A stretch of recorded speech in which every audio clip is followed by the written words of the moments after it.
السلام علیکم ویورز، میرا نام عطاء الرحمان اور آپ دیکھ رہے ہیں عطا بخاری یوٹیوب چینل۔ قرآن کریم کی مسلسل ایکسپوزیشن کے سلسلہ میں آج ہم سورہ الانعام کی آیت نمبر 148 کی ایکسپوزیشن کریں گے۔ پچھلی آیت میں بات یہ ہوئی کہ اے رسول، اگر جیوز تمہیں جھٹلائیں تو ان سے کہہ دے کہ تمہارا رب تو بڑا وسیع نشو نما دینے والا ہے، اللہ کا عذاب مجرموں سے ٹالا نہیں جاتا۔ یہ چیز جو کہنا کہ اللہ تو بڑا وسیع نشو نما دینے والا ہے، اس کے اندر یہ چیز آ گئی کہ اس نے جو چیزیں تمہارے اوپر حرام قرار دی تھیں، اس سے پیچھے والی آیت میں بتایا گیا کہ وہ کیا چیزیں تھیں جو ان کے لیے حرام قرار دی گئیں۔ تو اس میں یہ کہا گیا کہ ہر ناخن والا جانور وہ تمہارے اوپر حرام ہے، اور گائے اور بھیڑ کی جو چربیاں ہیں وہ تم پر حرام ہیں۔ یہ پیچھے کہی گئی یہ بات۔ اس کے جواب میں آگے یہ کہا گیا کہ اللہ تو بہت بڑا وسیع نشو نما دینے والا ہے۔ یہ تو سزا کے طور پر کچھ عرصے کے لیے تھی، ہمیشہ کے لیے نہیں۔ لیکن یہ جو لوگ تھے جیوز، وہ یہ بات سمجھنے کی بجائے اپنے مذہبی پیشواؤں کے پیچھے لگ کر رسول سے بحث کر رہے تھے کہ دیکھیں جی، قرآن میں تو یہ چیزیں، قرآن تو کہہ رہا ہے کہ صرف 4 چیزیں حرام ہیں، باقی کوئی چیز حرام نہیں، جبکہ اللہ نے تو ہر ناخن والا جانور بھی حرام قرار دیا ہے، اللہ نے تو یہ چربیاں بھی حرام قرار دے دی ہیں۔ تو یہ تو کنٹراڈکشن ہے، اس کا مطلب یہ اللہ کی کتاب ہی نہیں ہے۔ اب یہ چیزیں کن کے کہنے پہ کر رہے تھے؟ اپنے مذہبی، وہ جو ان کے احبار اور رہبان تھے، ان کے علماء اور مشائخ، ان کے کہنے کے اوپر کر رہے تھے۔ وہ ان کو بتا رہے تھے کہ دیکھو کہ تورات میں تو اللہ نے حرام قرار دی ہیں، اور یہ جو ہیں قرآن جو کہتے ہیں یہ اللہ کی کتاب ہے، وہ کہہ رہا ہے کہ صرف 4 چیزیں حرام ہے، باقی کوئی چیز حرام نہیں ہے۔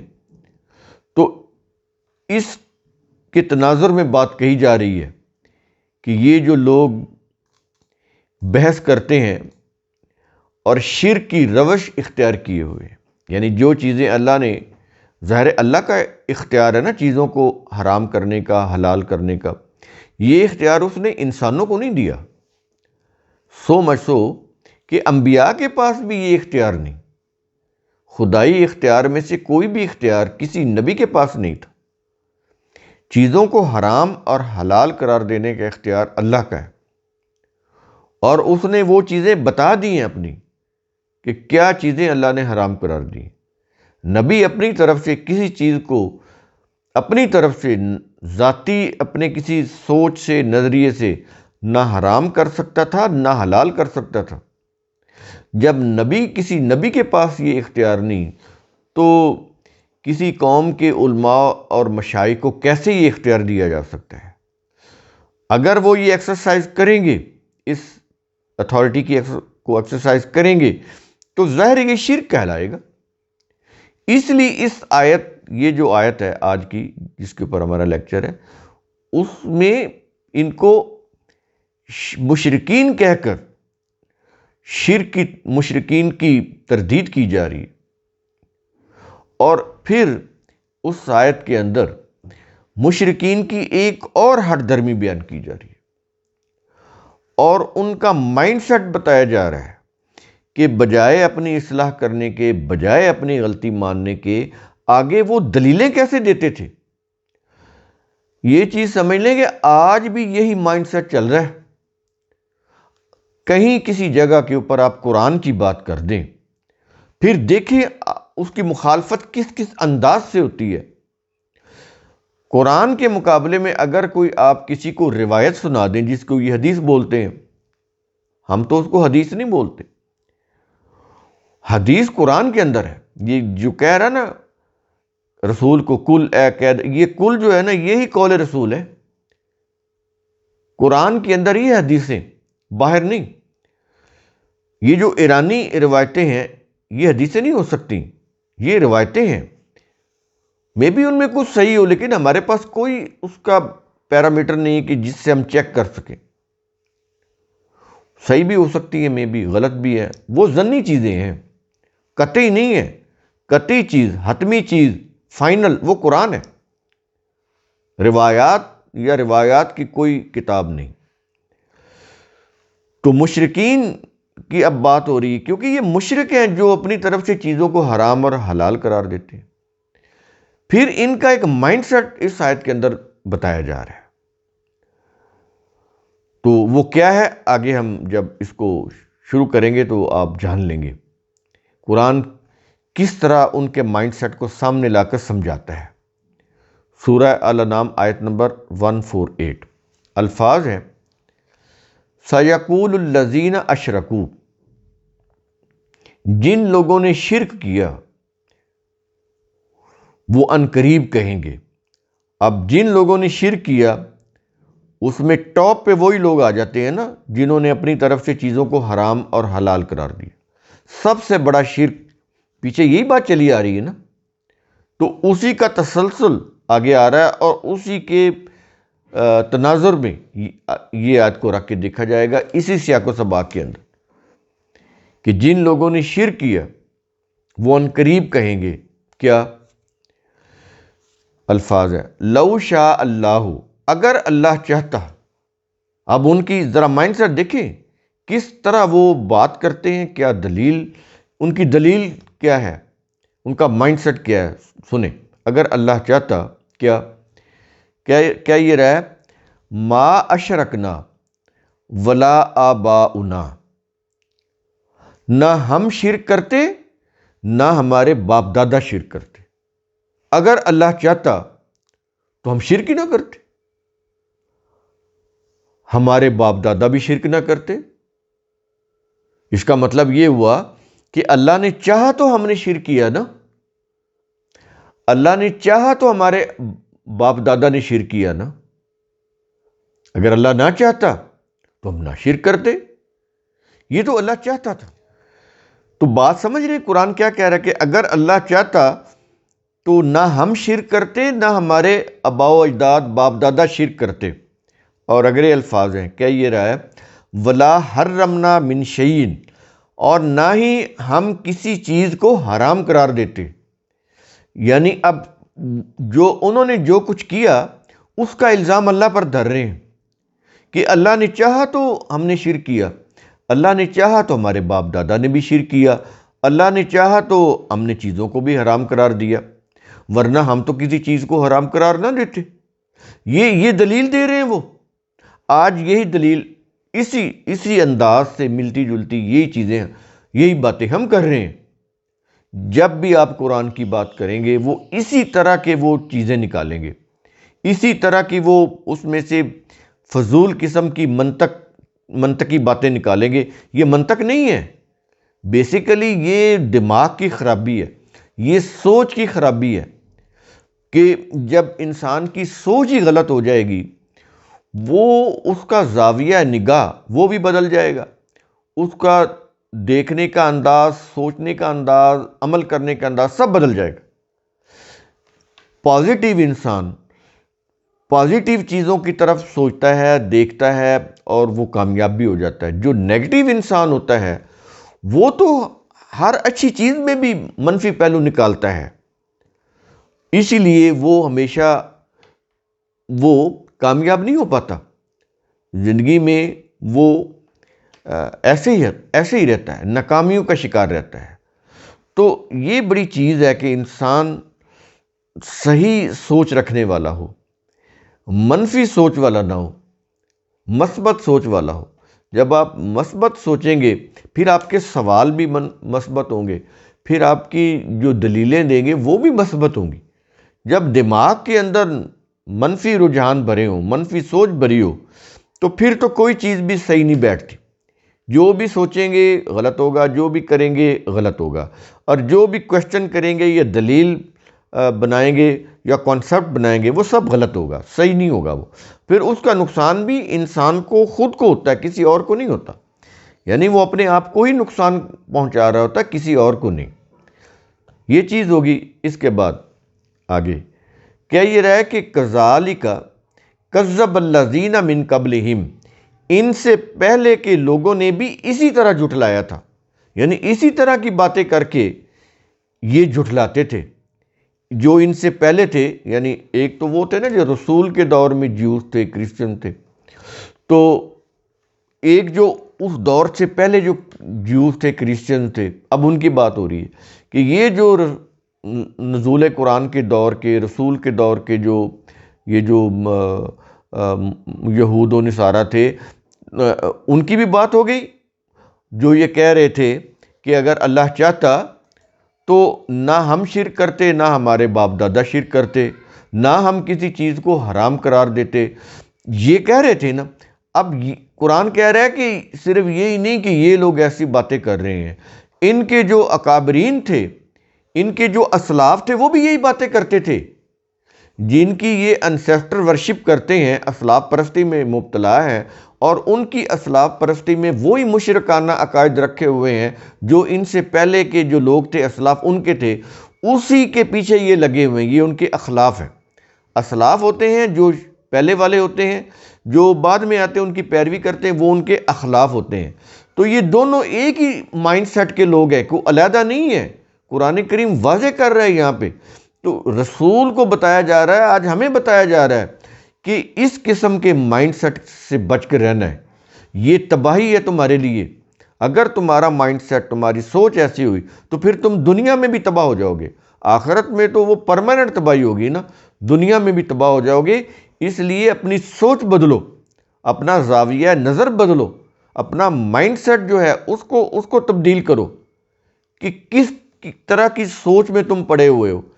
مذہب کے جو رسوم ہیں، اس کے جو عقائد ہیں، اس میں گرے ہوئے ہو، اسلاف پرستی کا شکار ہو، آباء و اجداد کے طور طریقوں پر چلے جا رہے ہو، عقل و فکر سے کام نہیں لے رہے ہو.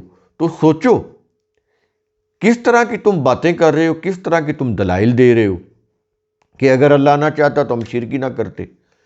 یعنی جو اللہ نے تمہیں ارادہ اور اختیار کی قوت دی ہوئی ہے، تمہیں جو آپشن دی ہوئی ہے، یعنی وہ اس کا تم انکار کر رہے ہو. یعنی دنیا کے باقی کام جب کرتے ہو اس میں تو تم انکار نہیں کرتے، لیکن جب حرام اور حلال کے چیزیں آ رہی ہیں تو اس کے اوپر جب تم اپنے مذہبی پیشواؤں کو فالو کر رہے ہو تو تم اس کی تقلید میں یہاں تک اندھے ہو گئے ہو. تو کہہ یہ رہے ہو کہ اگر اللہ نہ چاہتا تو ہم شرک ہی نہ کرتے. تو اللہ کو کیا پڑی کہ وہ تمہیں شرک پر لاتا؟ اللہ نے تو تمہیں ہدایت دی ہے، وہ تمہیں شرک کے اوپر کیوں اکسائے گا یا شرک کے اوپر کیوں لگائے گا؟ وہ تو تمہیں سمجھانے کے لیے اس نے انبیاء بھیجے، کتابیں بھیجی، تمہارے لیے دلائل نازل کیے، واضح آیات بھیجی، نشانیاں بھیجی، تاکہ تم سیدھے راستے کے اوپر چلو. الٹا تم اللہ کے اوپر الزام لگا رہے ہو کہ اگر اللہ چاہتا تو ہم شرک ہی نہ کرتے.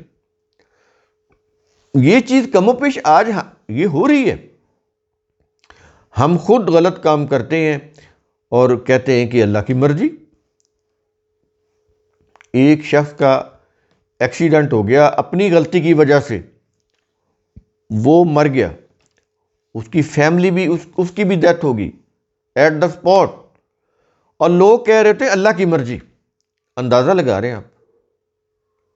ایک شخص شراب پی کر نشے کی حالت، یا اس کو ڈرائیو کرنا نہیں آتا، گاڑی چلا رہا ہے، ایکسیڈنٹ کر رہا ہے، بندے مر جاتے ہیں، نقصان ہو جاتا ہے جانی مالی، لوگ کہہ رہے تھے اللہ کی مرضی.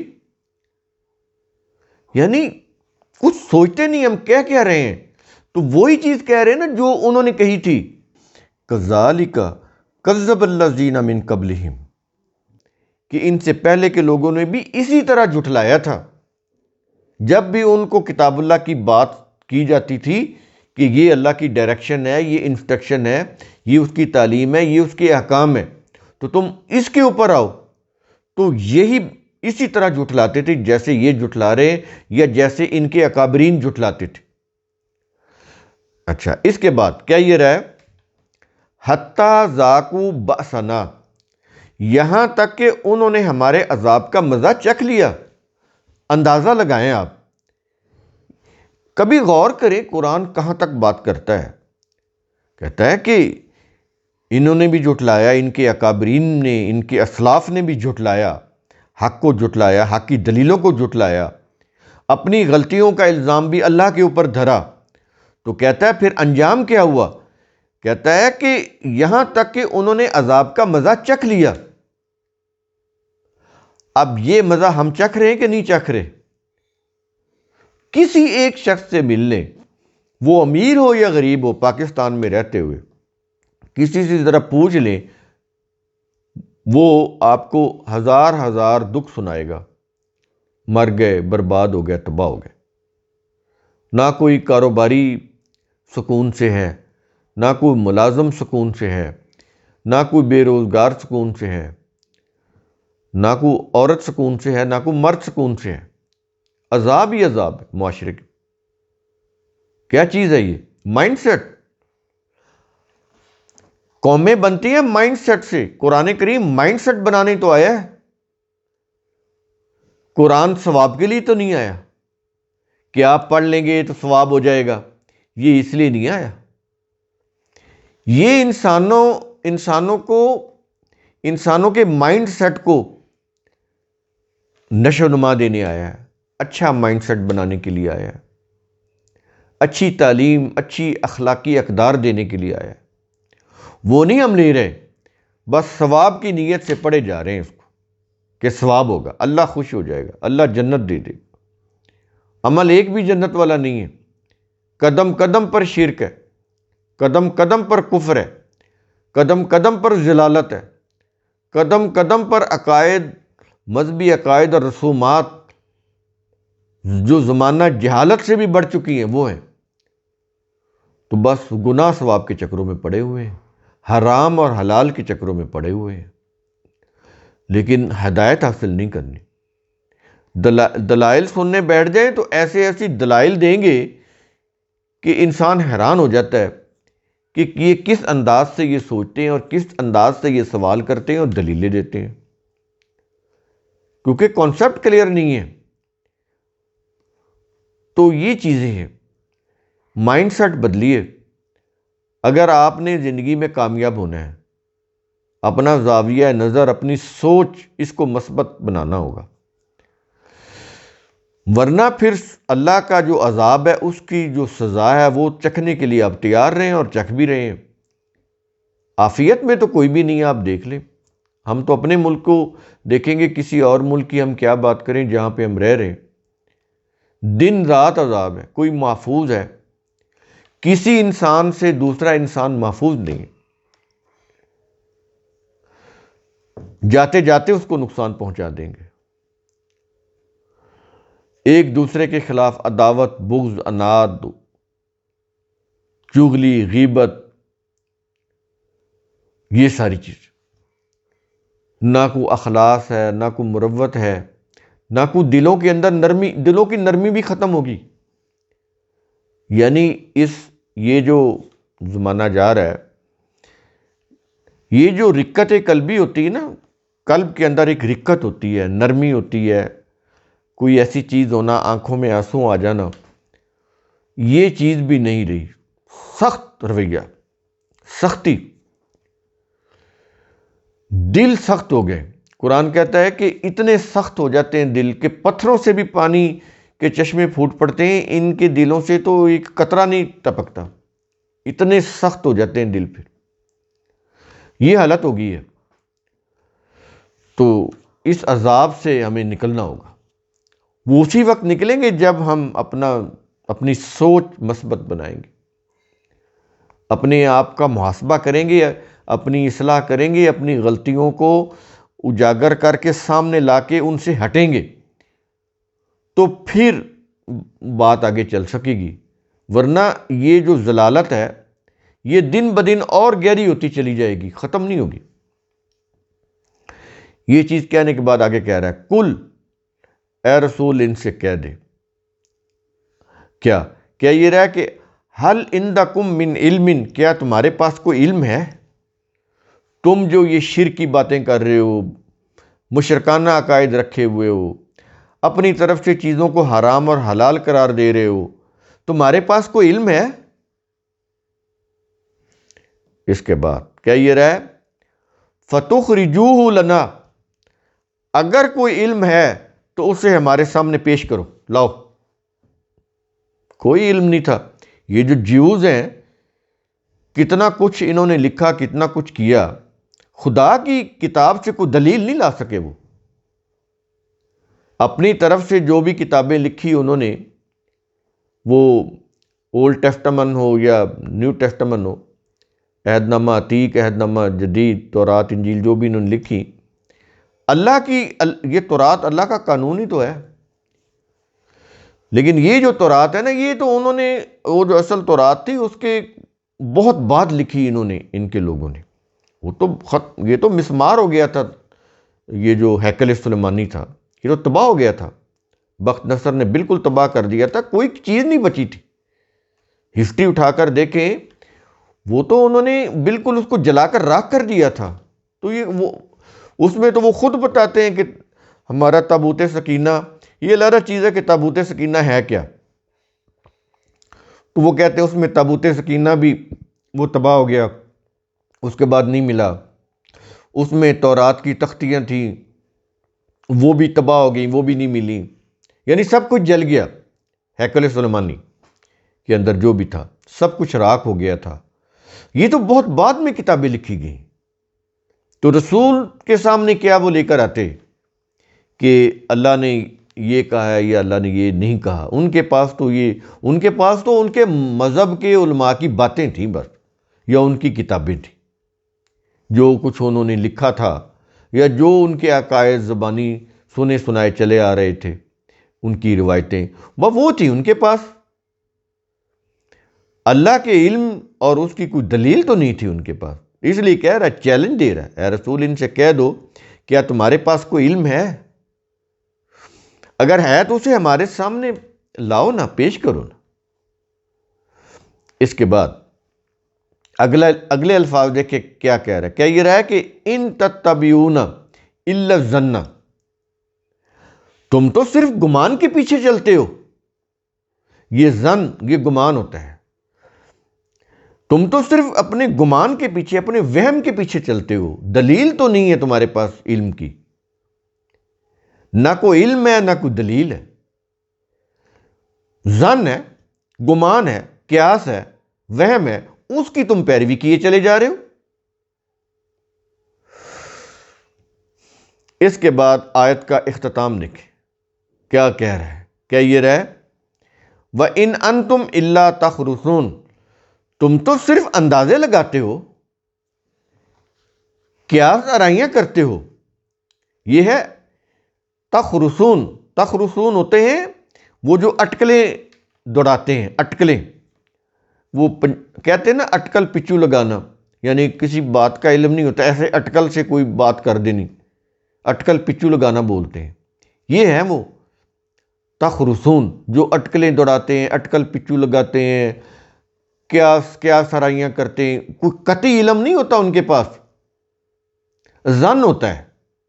ظن میں قیاس آرائی آ جاتی ہے، گمان آ جاتا ہے، وہم آ جاتا ہے۔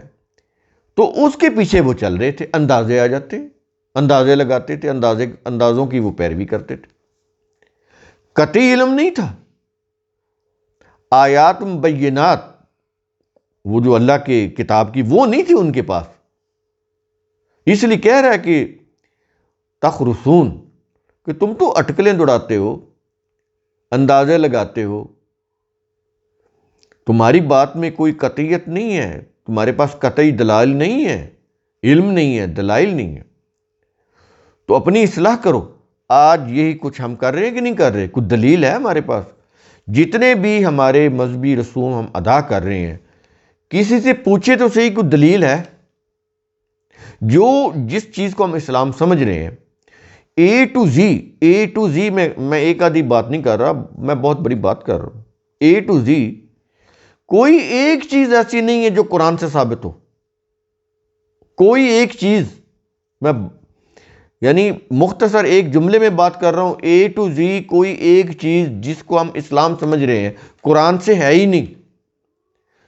ہماری عیدیں، وہ قربانی کی ہو، وہ میٹھی عید ہو، عید فطر، یہ عید الاضحیٰ، قرآن سے نہیں ہے، اپنی طرف سے بنائی ہوئی ہے۔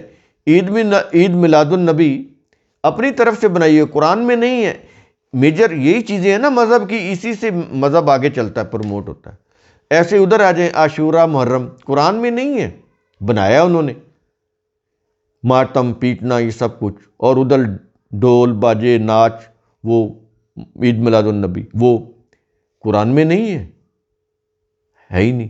یہ جتنی بھی سیرت کے واقعات ہیں قرآن میں نہیں ہے، سب جھوٹے واقعات ہیں، سب، کوئی ایک بھی قرآن سے نہیں ہے۔ جتنے بھی عقائد ہم رکھے ہوئے قرآن میں نہیں ہے، جتنی بھی جو ہم فقہ شریعتیں جس کو ہم اسلام سمجھ رہے ہیں قرآن میں نہیں ہے۔ نام استعمال، قرآن کا نام برکت کے لیے استعمال ہو رہا ہے، ثواب کے لیے استعمال ہو رہا ہے، مردوں کو پڑھنے کے لیے استعمال ہو رہا ہے، میٹنگ میں ثواب کی نیت سے تلاوت کرنے کے لیے ہے، لیکن اس سے قانون نہیں لیا جا رہا۔ جب بھی آپ فتویٰ لیں گے قرآن کی آیت کا حوالہ دیں گے ہی نہیں، وہ تو روایت لکھیں گے اور نیچے وہ آپ کو فتویٰ دے دیں گے۔ قرآن تو ان کو بارے میں ہی نہیں ہے، اس لیے وہ قرآن کی بات کرتے ہی نہیں ہیں۔ قرآن سے نہ کوئی فرقہ بن سکتا ہے، نہ کوئی مسلک بن سکتا ہے، نہ کوئی فقہی چیزیں قرآن سے آ سکتی ہیں جو انہوں نے فقہ بنائی ہوئی ہیں۔ ایک چیز بھی قرآن سے آپ لے ہی نہیں سکتے، آ ہی نہیں سکتی، ہے ہی نہیں، اس لیے وہ قرآن کے پاس جاتے ہی نہیں۔ انہوں نے کہہ دیا ہے کہ قرآن جو ہے، اگر آپ قرآن پڑھیں گے تو آپ گمراہ ہو جائیں گے، قرآن مشکل ہے، مبہم ہے، سمجھ نہیں آتا، یہ روایتوں سے سمجھ آتا ہے، اور روایتوں کا علم علماء کے پاس ہے، تو ان سے جا کے آپ پڑھیں گے تو وہ آپ کو روایتیں پڑھائیں گے، قرآن تو سائڈ پہ چلا جائے گا۔ درس نظامی جو 11 12 13 سال پڑھاتے ہیں اس کے اندر قرآن ہے ہی نہیں۔ یہ جو عالم اتنے بڑے بڑے جس کو آپ بولتے ہیں فاضل درس نظامی، تو جا کے سلیبس چیک کریں، گوگل کھول لیں، گوگل سے چیک کر لیں سلیبس جو درس نظامی کا ہے اس میں قرآن ہے نہیں ہے۔ یعنی جو سورس ہے تمام علوم کا، بیس ہے دین کی، وہ ہے ہی نہیں، اس میں یہی چیزیں ہیں، فضول چیزیں ہیں، اور وہ ساری قرآن کے خلاف ہیں۔ وہ پڑھ کر ایک عالم بنتا ہے، اس سے زیادہ اب میں آپ کو کیا چیزیں سمجھاؤں، کیا بتاؤں؟ تو ٹھیک ہے، وہ پھر ایسے ہی ہوگا۔ یہ جو ہم مسلم جس طرح سے ہیں وہ انہی ہمارے علماء و مشائخ کے کہنے کے اوپر ہے۔ کلمہ پڑھ لیا، ہم نے تو کلمہ بھی نہیں پڑھا ہوا، کلمہ یہ پڑھاتے ہیں غیر مسلموں کو، قرآن میں ہے ہی نہیں کہ کلمہ پڑھ کے مسلمان ہو جاتا ہے ہی نہیں۔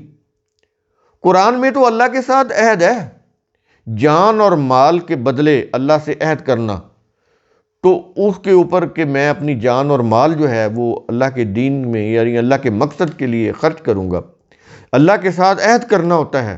کلمہ پڑھنا تو کہیں بھی نہیں ہے، نہ یہ کلمہ قرآن میں ہے۔ ایسے ہی جتنی بھی رسوم ہیں، یہ رسوم ہی ہے مذہبی نا، یہ حجر اسود کو چومنا، بیت اللہ کے وہ پھیرے لگانا، طواف جس کو طواف بولتے ہیں، وہ پھیرے لگانا، وہ اور اس طرح وہ یہ جو شیطان کو کنکریاں مارنا ہے، قرآن میں کہاں پہ ہے ہی نہیں۔ قربانی پہ جانور ذبح کرنا قرآن میں کہاں ہے ہی نہیں، بالکل نہیں ہے، اپنی طرف سے انہوں نے چیزیں بنائی۔ تو جتنی بھی یہ نماز کی شکل ہے، ہم اس کی یہ نہیں کر رہے کہ ہم اس کو برا کہہ رہے ہیں، ٹھیک ہے جو پڑھتے ہیں پڑھیں، یہ پورا جو ڈھانچہ ہے نا نماز کا، جتنے بھی مسالک ہیں، سنیوں کے ہوں یا شیعوں کے ہوں، قرآن سے تو نہیں ملتا۔ چلیں قرآن کو ایک طرف رکھ دیں، حدیثوں سے بھی نہیں ملتا، جو ایرانی یہ روایات کی کتابیں ہیں، کتب روایات، بخاری، مسلم، ابو داؤد، ترمذی، ابن ماجہ، نسائی، ان میں بھی نہیں ملتا۔ یہ فقہ کے جوڑ توڑ سے بنائی ہوئی ہیں۔ یعنی صلاۃ تو ایک طرف رہ گئی، ختم ہوگی، نماز آ گئی اس کی جگہ کے اوپر۔ اب نماز نم اور آز، نم کا مطلب ہوتا ہے یہ پانی، یا اس کو آنکھوں میں جو آنسو آتے ہیں یہ بھی پانی ہوتا ہے، پانی نم، اور آز بولتے ہیں آگ کو، پانی اور آگ، یہ نماز کے معنی ہے۔ اور صلاۃ جو ہے وہ تو اللہ کے احکام کے پیچھے پیچھے چلنا، یہ اس کے معنی ہے۔ تو صلاۃ کے معنی نماز ہے ہی نہیں، بنتے ہی نہیں، لیکن کیا ہوا ہے۔ نماز جنازہ قرآن میں ہے ہی نہیں. وہی جو لفظ ہے نا سلو، اسی کو وہ جب رسول کے لیے آتا ہے تو وہ اس کو درود بنا دیتے ہیں، مومنین کے لیے بھی یہ لفظ آتا ہے تو وہ اس کو رحمت بنا دیتے ہیں. یہی جو سلو ہے وہ یعنی اگر کوئی فوت ہو جائے تو اس کے لیے کوئی اس کی جو اظہار کے لیے، افسوس کے لیے جو الفاظ بولتے ہیں وہ اس کے لیے بھی یہ لفظ استعمال ہوتا ہے، تو اس کو وہ نماز جنازہ بنا دیتے ہیں. قرآن میں تو یہ نماز جنازہ بھی نہیں ہے، وہاں پر تو یہ چیز نہیں ہے. تو یہ چیزیں بنائی ہوئی ہیں، اب معاشرے میں رائج ہے، لیکن علم ہونا چاہیے. ٹھیک ہے وہ پریویل کر چکی ہیں، وہ ایک علیحدہ چیز ہے، لیکن علم تو ہونا چاہیے نا کہ قرآن کی روح سے کیا چیز دین ہے اور کیا چیز دین نہیں ہے. وہ صرف ہمارے آباء و اجداد کا یا ہمارے مذہبی پیشواؤں کا مسلک ہے یا مذہب ہے. یہ فرق تو پتہ ہونا چاہیے، تبھی ہم کچھ بہتر کر سکتے ہیں نا. اگر ہمیں یہ دین اور مذہب کا فرق ہی نہیں معلوم تو پھر تو کچھ بھی نہیں ہو سکتا. پھر تو ہم جو کریں گے اولئک حبطت اعمالہم. اس لیے قرآن کہتا ہے کہ ان کے اعمال ضائع گئے، برباد گئے، کہ اپنی طرف سے وہ اس کو دین سمجھ کر کرتے رہے، لیکن ہم نے تو وہ چیزیں کہی نہیں، انہوں نے تو اپنی طرف سے کی. تو جب اپنی طرف سے کی تو پھر اللہ کی طرف سے اس کا ثواب، اجر، بدلہ وہ تو نہیں ملے گا. اللہ نے ایک چیز کہی نہیں، ہم اپنے مذہبی پیشواؤں کے کہنے کے اوپر کوئی چیزیں کر رہے ہیں، تو آپ کیا سمجھتے ہیں کہ اس کا اجر اللہ دے گا؟ وہ تو صاف کہہ رہا ہے کہ قیامت کا دن کتاب رکھ دی جائے گی، اس کے مطابق فیصلے کر دیے جائیں گے. تو یہ بات کیوں کہی جائے؟ ووضع الکتاب کے الفاظ ہیں، ووضع الکتاب، کتاب رکھ دی جائے گی، وجیء بالنبیین، انبیاء کو بلا لیا جائے گا. تو وہ کہتا ہے جن لوگوں کے اعمال اس کتاب کے مطابق ہوں گے وہ کوالیفائی کر لیں گے جنت کے لیے، کوالیفائی کر جائیں گے. جو چیزیں قرآن میں ہم نے کہی نہیں، اپنی کتاب میں کہی نہیں، تو اس چیز کا اجر یا بدلہ وہ تو نہیں ملے گا، وہ تو ضائع ہو جائے گا. اس کے لیے وہ کہتا ہے حبطت اعمالہم، کہ ان کے اعمال برباد ہو جائیں گے. تو وہ برباد یہ نہیں کہ اعمال ہی برباد ہو جائیں گے، بلکہ ان کی جو زندگی ہے وہ بھی برباد ہو جائے گی، کیونکہ وہ عذاب کی طرف دھکیل دیے جائیں گے. انہوں نے اپنی زندگی ضائع کر دی، اعمال ہی ضائع نہیں ہوئے، زندگی بھی ضائع ہوگی. اپنے آپ کو وہ عذاب میں دھکیل دیں، عذاب کے منہ میں دھکیل لیں گے. یہ صورتحال ہو جائے گی ان کی. تو بڑی قابل غور چیزیں یہ، ان کو سمجھیں، ان کے اوپر غور کریں. یہ ثواب، جب تک آپ ثواب گناہ کے چکروں میں پڑے رہیں گے کوئی بات سمجھ نہیں آئے گی. قرآن کو اس انداز سے سمجھیں. تو قرآن کریم کا اصول ثم تتفکروا، اس کی روح سے آپ خود بھی سوچا کریں، سمجھا کریں، غور و فکر کیا کریں. شکریہ.